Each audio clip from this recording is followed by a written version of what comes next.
Hello, everyone. Welcome to our Global Christianities podcast. My name is Arthur Cornell, and I'm joined by... Sylvia de Housewer. And we are very grateful to welcome Anne, who has joined us from Missio. So, Anna, thank you very much for joining us. And would you like to tell us a bit about who you work for and what you do? So my name is Anne Fleck, and I work for the Pontifical Mission Societies, and I've done so for 4.5 years. The Pontifical Mission Societies are in over 100 countries all over the world, and we're in the Austrian section here in Vienna. And the Pontifical Mission Societies we have two jobs. We are an NGO for the church. We help the poorest of the poor. We collect money in Austria to give it to poorer places. And at the same time, we tell those incredible stories of hope that we get from the universal church, because we feel that sometimes in the media you get so many bad news, you are just discouraged. And we know about all the difficulties in the world, but we also know the people that really fruitfully work for a better future. Thank you. So would you like to tell us a bit about how you collect this money, where it comes from? Is it donations predominantly? And what kind of stories? Would you like to give us a specific example of hope, the evangelical message that you like to talk about? So the donations come to a very large extent from private donors. We don't get a lot of other government funds or something. And there's exciting stories from both sides, because we have donors that are not very rich, that share of the little we have. We have a lady she is retired, and she told me she wants to support a girl so she could go to a good school in Rwanda, who's from a very poor family. So her family couldn't send her to school. And this lady, she goes and cleans every week, and with the money she makes by cleaning here in Austria, she can support that girl in order to go to school. So I think the stories we get are encouraging in Austria, and then from the Universal Church that we work with. One of the things that really moved me is we work with the Salesians, an order, and we visited them in the Congo, and they work for the street children there, and they try and help them to get off the street, and they have shelter. It's like the first point of contact where the children come. The Salesians and their social workers, they visit them on the streets, and they take care of them and look after them. And then when a child decides to move off the street, they go into that shelter. And now the Salesians have noticed these children hadn't gone to school for very long, or not ever. And they started supporting them in everything, finding an order to your day, not stealing, not using violence, and they noticed it was really hard for them to learn and to teach them. And then they tried out very different things, and in the end they landed at Montessori, and so they teach them the Montessori way. And I thought that was really moving, because in Vienna, if you want to have your child learn in Montessori fashion, you have to go to a private school and pay for that. And in the Congo, the poorest of the poor, because the Salesians decided only the best is good enough for those poor children, and that's the way they learned the easiest. They started using Montessori tools in order to teach the children. Fantastic. Thank you. That's amazing. You were telling us at the beginning about the Pink Sisters. Could you tell us more? We also work with the Pink Sisters. They're in the Philippines. They're pink because their outfits are pink, and they look really cute. They're Philippine women, and they're all pink, and their goal is to fight sex trafficking. And 4 times a week, these Pink Sisters, they change their clothes into something a little less obvious than a pink sister outfit, and they wear something so you can't tell that they're sisters. And then they go in brothels and nightclubs and bars, and they save children, and they hand out their phone numbers to young girls, and they tell them, if you want to leave, we can help you, and we will make this work for you. And I asked them, isn't that really dangerous? Don't you have very powerful enemies? And they said, yes, we do, but we're very discreet, and we're willing to die for the people that we serve. So I was like, oh, okay. So that's the kind of people we get to work with. And that's very beautiful. That's amazing. And What would you say was the biggest accomplishment of Missio so far? The biggest accomplishment is hard to say because last year we did 600 different projects in many countries in Africa, Asia, and South America, and Oceania. So yes, I think one of the accomplishments is that we connect people, and it's never, we are the wealthy Europeans and we help those poor Africans. I think that attitude change, that is a great accomplishment because we always see eye to eye. Of course, we usually have more cash in Europe than in Africa in many situations, but there's so much more, there's so much faith and love and hope that we get. So it's always a transaction where you see eye to eye, and people that work here and people that know us, they are very aware of that. And I think that's a huge accomplishment. That way of really collaborating for the poorest, of really working for the better of the world. Fantastic. Would you maybe give us an example of some of the things that you've done? I'm reading here that Red Wednesday is a project that you organised, which was all about the plight of Christians in Pakistan. Could you tell us a bit more about that, please?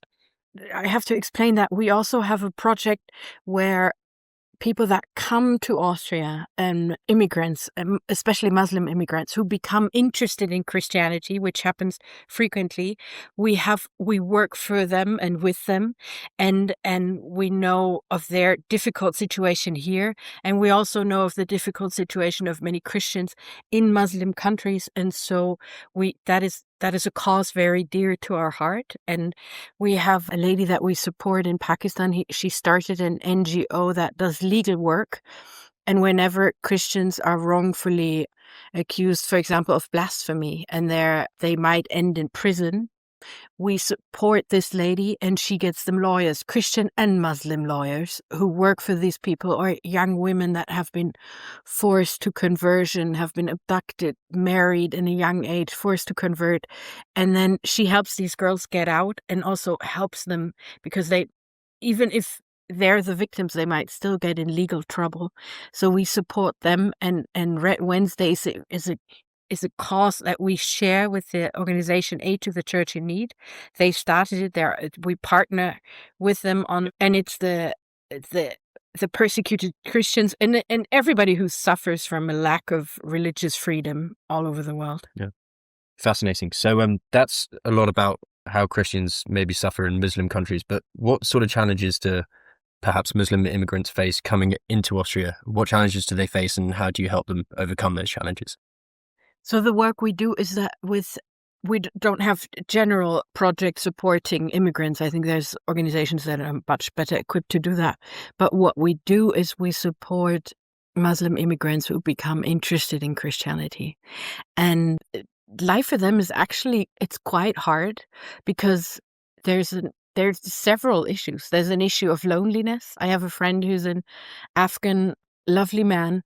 He has become a Christian. None of the other Afghan men want to hang out with him, but his German isn't good enough to have many Austrian friends. So there's an issue of loneliness. There's an issue of actually really getting to know that religion. We don't want people saying they're Christian just in order so they can stay here. You really have to check if they really believe. Then there's the preparing them for, if they really do want to become Christian, preparing them for baptism. Then you need people that are able to ideally speak their mother tongue so they're well prepared. And so there's many issues connected to that. And then there's the issue of, which unfortunately is an issue of safety. For it's not safe for a Muslim to become a Christian, even in Austria. And that unfortunately is also an issue. That is one of the reasons why some of the work we do has to happen discreetly. So what are the dangers Muslim converts face?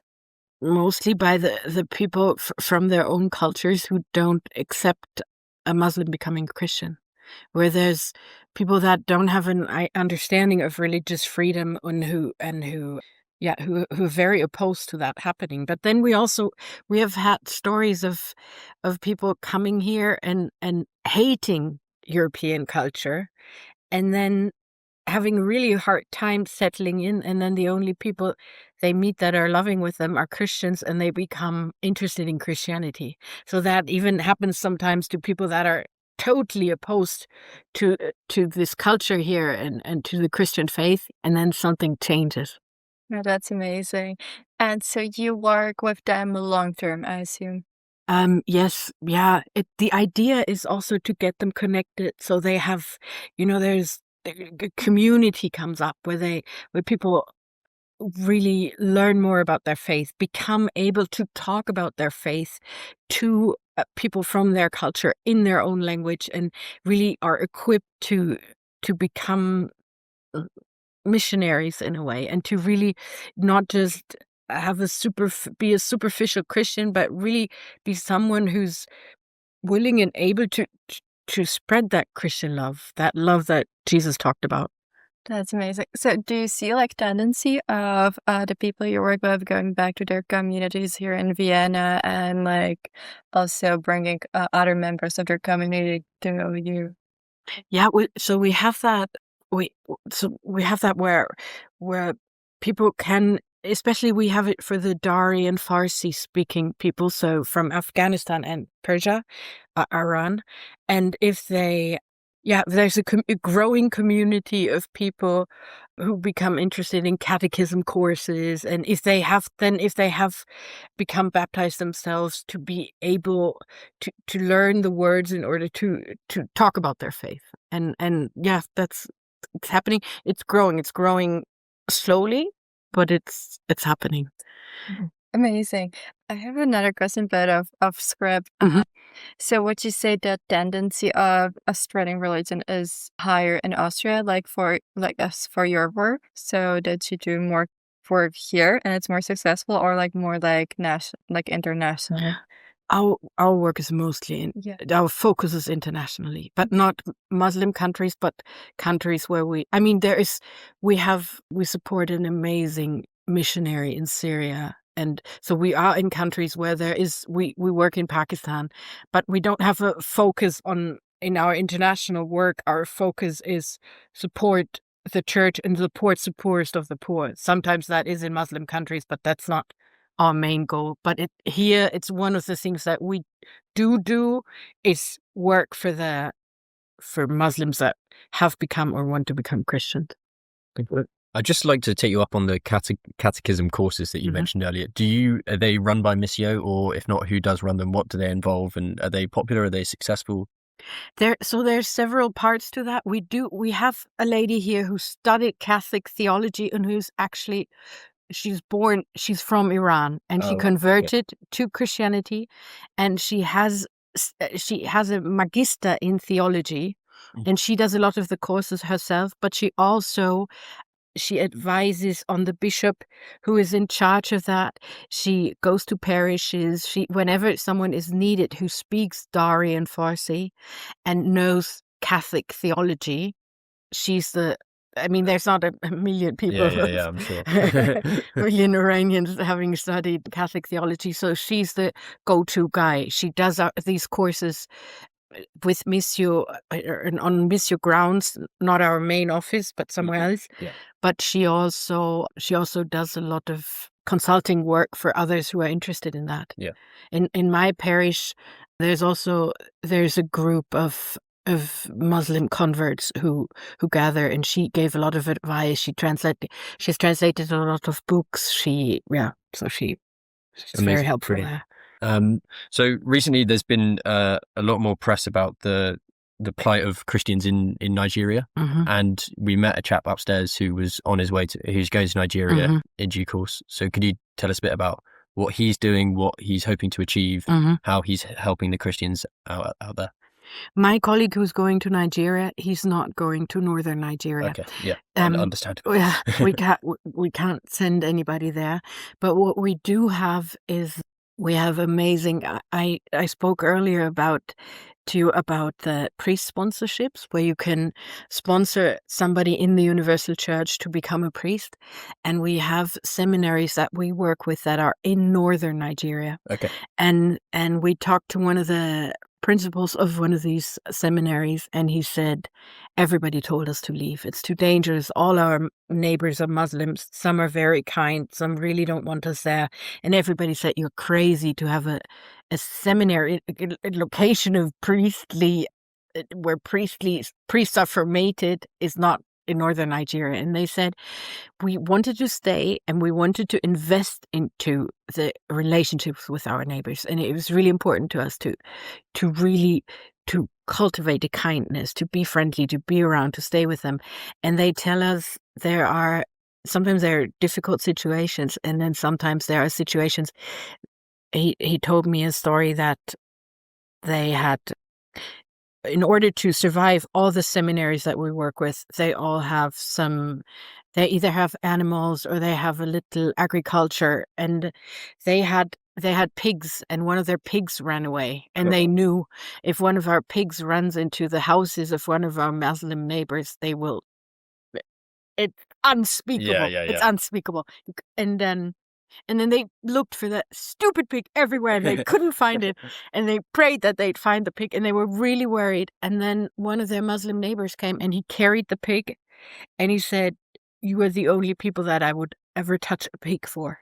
Oh, wow. So their investment into that relationship, it actually brings fruit. They're courageous, and they're staying, and they love their neighbors, and you can see the results of that.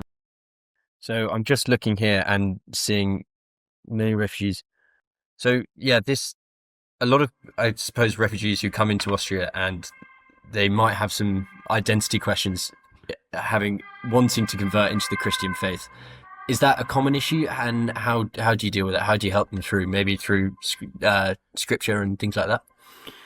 I think there's several issues. For one, I think what's really confusing to people, especially when you're from a Muslim country, that many people here, in one way you say it's a Christian country, but then in many ways what you see, how people live, is not very Christian. So I think that's the first big question they have.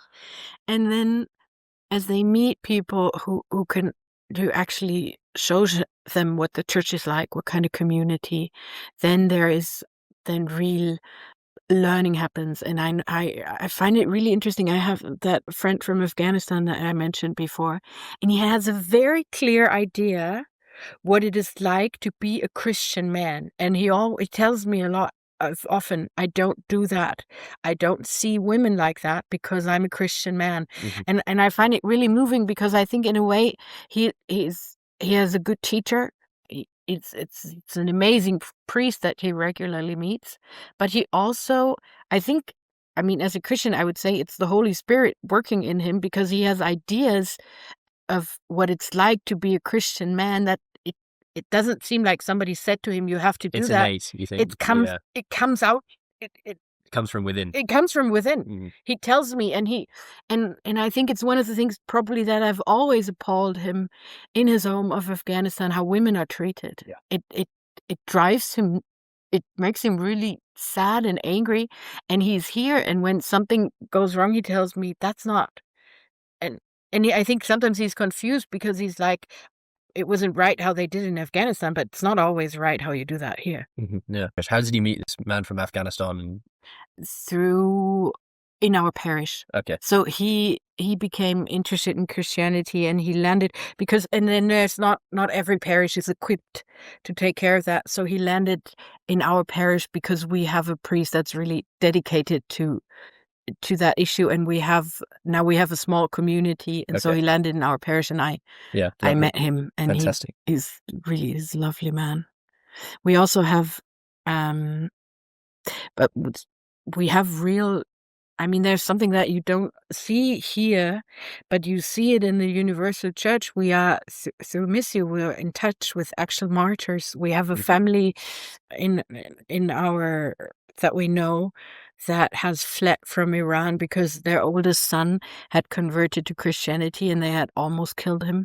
And his father could only recognize him by his feet when he saw him. And they nurtured him until he was well enough to travel, and they fled here. And here the entire family became Christian, and that he's severely handicapped now. He really, and they had a secret service, a Christian church service, and then the religious police came, and he went and stood in their way, so all his friends and everybody he knew could flee, and then they almost killed him.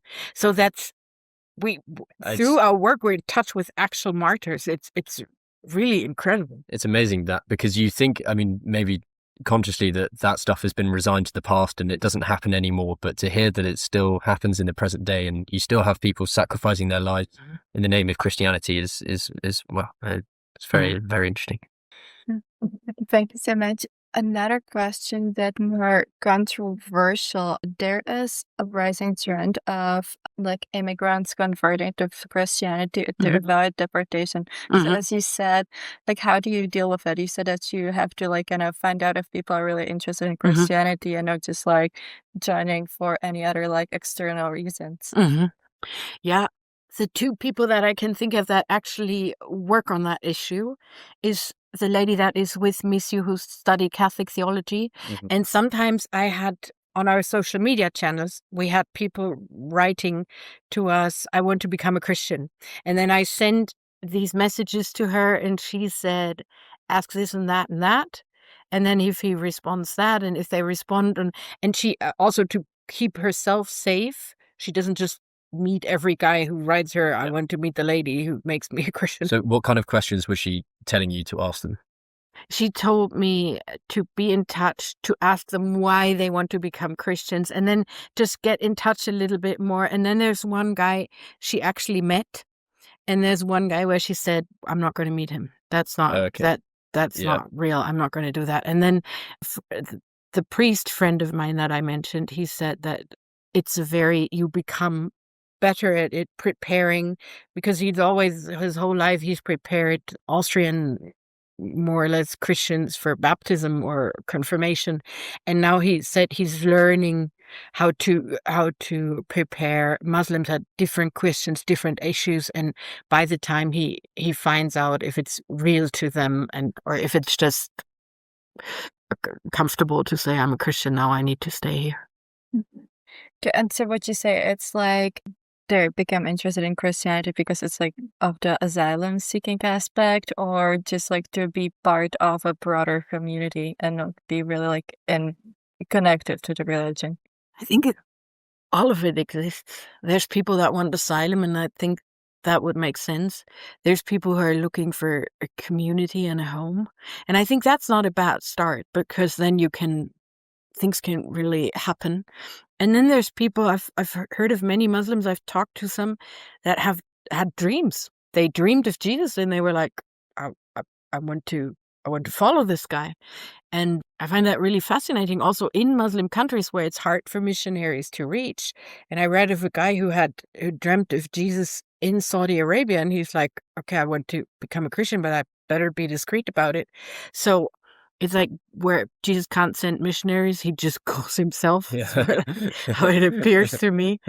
And yeah, I think there's people that do it because they think it's practical to them, and there's people who are really curious. And then there's people who are, I met a really cool guy from Iran. He said he was here and he was so lost, and it was just difficult. I mean, and it's hard. It's hard to live in a foreign culture.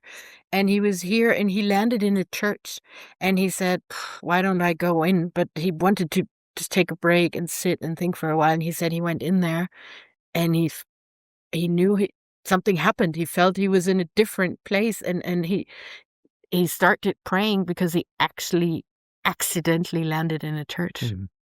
So fantastic. I just wanted to ask, from a personal point of view, I grew up in a Church of England Protestant background, and obviously Austria is a very Catholic country. So are all of these people who convert to Christianity, is presumably Catholicism is their natural instinct, but are there people who maybe go into different Orthodox faiths or Protestant faiths or anything like that?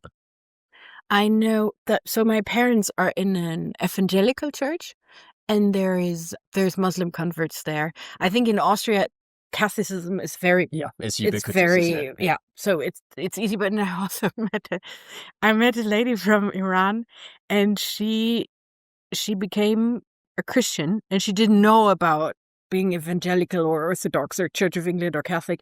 She became a Christian, And then she was in that evangelical church and she liked it and they liked her. And then somehow some Catholic lady gave her a rosary. And then she prayed during the night. She prayed, and Mary, in her dream, she didn't pray. She dreamed. She told me she had a dream that Mary came to her, took her by the hand, and led her into the Catholic Church. And then the next morning, she told her evangelical friend, "So I've had an appearance," and she told her about Mary leading her into the Catholic Church. And the evangelical friend said, "What's wrong with you? That's because you have that rosary with you." And she took the rosary and she buried it somewhere. And she's like, "Get away from that stuff." And so, yeah, I think in Austria, many of them are Catholic because it's very Ubiquitous. Yeah, it means widespread. Or sometimes Mary appears in dreams. Yeah. And it's just... both very good reasons. But I know Muslims in evangelical and in Catholic background. Yeah. Okay, thank you. I have another question. So, how would you say church stay separated from like the drama or like public discourse? So, as you said, like when someone came to Austria, they were very shocked that Austria presents itself as like heavily Catholic and religious country, and I would say most of the Austrian inhabitants don't really live according to those standards. So, how do you kind of make the church like really like show what's good and that it's not like what you see on the street? So yeah. I'd try and give a good answer. I think that where Christianity is really lived in a search for love and truth and beauty, it becomes radiant, and I think that's what's attracting people. And I think we here we everybody who knows the church in that way and who loves Jesus is a missionary, because it's the most beautiful thing that I've ever encountered is the love of God, and I want that for everybody. And I think it's not only Muslims that come here, but everybody who's in Austria. I think that in a way, our country's ground has been soaked with Christianity for many centuries. I had an Indian priest who was here, and he said it's interesting, even the people that want have nothing to do with the church, there's still like a minimum amount of charity that you find in Europe because the ground is so soaked in Christian values. I thought that was really interesting. Even sometimes with people who say they're atheist, I think some of the values that are dear to their heart are actually Christian values. Yeah, I think so. And I think if we live that, it becomes radiant and to everybody, to Muslims, to people that are officially Christian but have never encountered that love. I think that, and then something changes. And I find I can see that happening. We always see the numbers of people leaving the church, but at the same time, there's people entering the church and people entering the church that are not accidentally born into it, but they want to become Christians. And then in my parish, it's a more conservative parish. On Sunday night, there's all these youngsters that you can tell they haven't always been there. Yeah. So something's happening. I think the numbers Europe-wide, especially, I know in Britain for a fact, the number of young Christians is increasing much more than it has done in the past, especially in the 21st century. So, the numbers aren't so bad. No. We only always talk about the depressing numbers. And then if you look at the Universal Church, it's grown by 60 million people last year. And it's really the number one global player in charity. When you look at what the church does, or in India, there's 2% of the people are Christians. 30% of all the help for AIDS and leprosy comes from Christians. Wow. So it's and I think in a country that big, that is amazing. Yeah. It does something. It says something, and it radiates a beauty that's attracting people. I have a question. When you travel to those like foreign countries, how do you make sure that Christianity like unites the communities rather than separate? Because there could be other like influences that are like, we don't want you here, and others that are really welcoming your help. I think what makes the difference is that as Missio and with the church, we don't send German engineers. We don't send Austrian nurses. We have the people there. We support the church that is there. They work for the poor, and we only support them. We partner with them. And that's what they know what they need. We don't go there and say, you should build this and do that, and you need that, and this is how your country or culture should be. We go and we support the good work that we see. And it's always in an organized way. It's never like, a little bit here and a little bit there. They write a project application. We have experts who check that. And then it always goes through the church. So the bishop always has to sign it.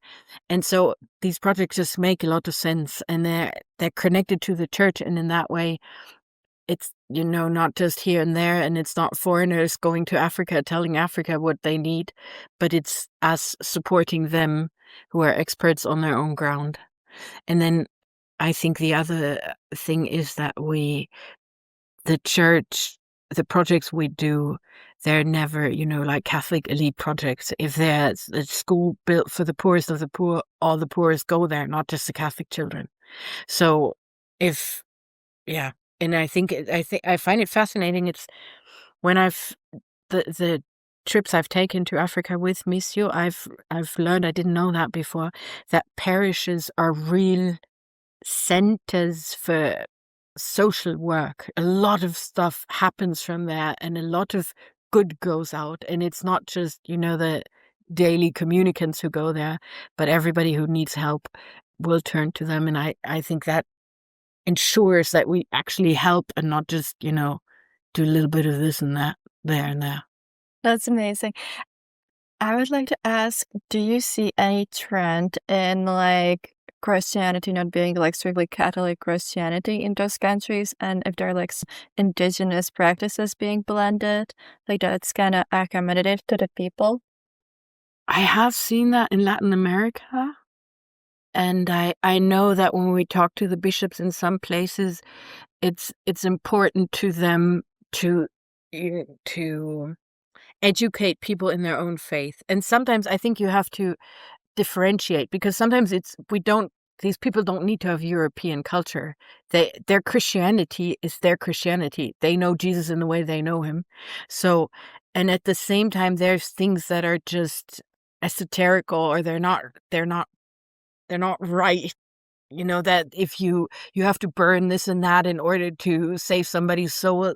So you have to, I think, differentiate between what is just culture, and culture is nothing bad per se, and what is just very misguided beliefs. I don't know, you're scared of the ghosts of the dead or something. So that is something that if we talk to sisters and priests and bishops there, that is something they have on their mind. Really, I think it's a way of teaching people freedom, because if you're always scared of the ghosts of your grandparents, you can't be free.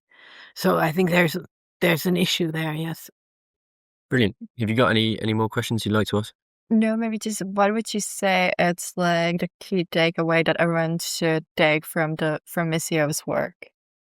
I think the key takeaway is that we have many grave issues in the world right now, but if you look at all the good that's happening, the only realistic perspective is hope. And if you don't have that hope, find a source of that hope, because you can't, especially for young people, you can't be forming a future if you don't have hope. It's really, really dangerous if young people don't have hope. Find a source of hope. And we as Missio, we have seen so much hope, and it's our goal to spread that and put that among people.